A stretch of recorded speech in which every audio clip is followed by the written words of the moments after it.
नमस्कार, आप सबका स्वागत है हमारे चैनल नेक्स्ट 9 न्यूज़ पर। मेरा नाम है दीपक गुप्ता। आप सभी को बता दें, महाराष्ट्र में राजनीतिक समीकरण थमने का नाम नहीं ले रहे।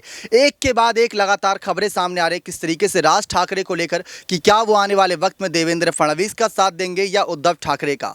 क्योंकि उद्धव ठाकरे को लेकर शर्मिला ठाकरे, जो कि राज ठाकरे की पत्नी है, उन्होंने साफ कह दिया था कि अगर वहां से पहल की जाएगी तो यहाँ से भी सोच विचार किया जाएगा। बीएमसी चुनाव में शिवसेना का दबदबा कई दशकों से रहा है और उसको बनाए रखना चाहते हैं, लेकिन जो राजनीतिक परिवर्तन हुए हैं उसको ध्यान में रखते हुए बीएमसी चुनाव में क्या परिवर्तन होंगे, क्या इस बार बीएमसी चुनाव में शिंदे और फडणवीस की सरकार बनती नजर आएगी और उसमें क्या सबसे बड़ी भूमिका राज ठाकरे की रहेगी। क्योंकि ठाकरे परिवार का दबदबा अभी तक रहा है बीएमसी चुनाव में और साफ देखने को मिला शिवसेना के दम पर।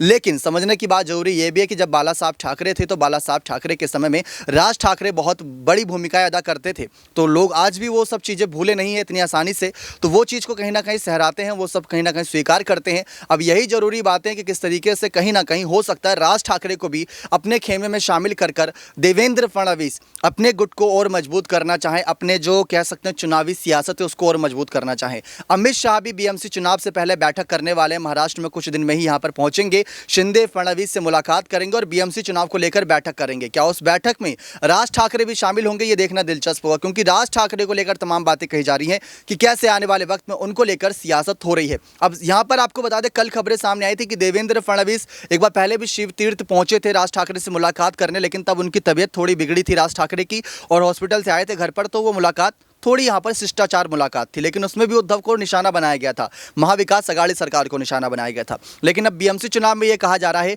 कि गठबंधन हो सकता है राज ठाकरे और देवेंद्र फडणवीस और शिंदे गुट का। लेकिन क्या राज ठाकरे ने इससे इनकार किया? इनकार भी नहीं किया और स्वीकार भी नहीं किया। ये अभी तक वजह सामने नहीं आई कि मुलाकात किस वजह से हुई थी। 1 घंटे तक बैठक चली थी। पहली बैठक में ये निष्कर्ष निकला था, जो कैबिनेट विस्तार होना था उसमें वो चाहते थे कि अमित ठाकरे को कुछ बड़ी भूमिकाएं दे, यानी राज ठाकरे की पार्टी को अपने साथ शामिल करना चाहते थे, ताकि विपक्ष के नाम पर एक और पार्टी बीजेपी के साथ जुड़ती नजर आए। जैसे प्रहार जनशक्ति पार्टी की बात करें या फिर बात कर ले शिंदे गुट की ही बात कर ले या आप राज ठाकरे की पार्टी की बात कर ले, तो ये सारी बात समय समय पर निकलकर सामने। एक आर्टिकल का यहाँ पर कुछ पैराग्राफ दिखाना चाहते हैं जिससे आपको राजनीतिक समीकरण साफ हो। दरअसल यहाँ पर बताया गया था, जो बैठक हुई थी उसमें कहा गया कि हालांकि राज ठाकरे और फडणवीस ने औपचारिक गठबंधन की घोषणा नहीं की है, लेकिन संभावित गठजोड़ या सीट बंटवारे से इनकार नहीं किया है। इधर राष्ट्रीय अध्यक्ष जेपी नड्डा और केंद्रीय गृह मंत्री अमित शाह जैसे शीर्ष केंद्रीय बीजेपी नेताओं के भी इस दौरान मुंबई आने की संभावना है। आगामी गणेश उत्सव 31 अगस्त जो कल ही है उस दिन मुलाकात होगी। एमवीए मिलकर उतर रही है, तो यानी कि ये बात साफ है कि कहीं ना कहीं शिंदे गुट और जो कह सकते हैं बीजेपी, उनका भी उतरना साथ है। शिवसेना को समर्थन मिला है कुछ पार्टियों का, जैसे संभाजी ब्रिगेड हो गए, और साथ ही साथ सोमवार को विश्व हिंदू परिषद के प्रमुख नेता उद्धव ठाकरे की उपस्थिति में पार्टी में शामिल हुए। मुख्यमंत्री एकनाथ शिंदे और भाजपा के नेतृत्व वाले शिवसेना के विद्रोही गुट ने न केवल मुंबई में बल्कि ठाणे और अन्य प्रमुख शहरों में भी निकाय चुनावों में शिवसेना को कड़ी टक्कर देने की योजना बनाई है। राज ठाकरे अकेले हैं, ये सबको पता है, लेकिन संयोग से राज ठाकरे की पार्टी एमएनएस ने पिछले जून में राज्यसभा और विधान परिषद के वार्षिक चुनावों में भाजपा का समर्थन किया था। इसके बाद शिवसेना को विद्रोह का सामना करना पड़ा, जिससे एमवीए सरकार गिर गई।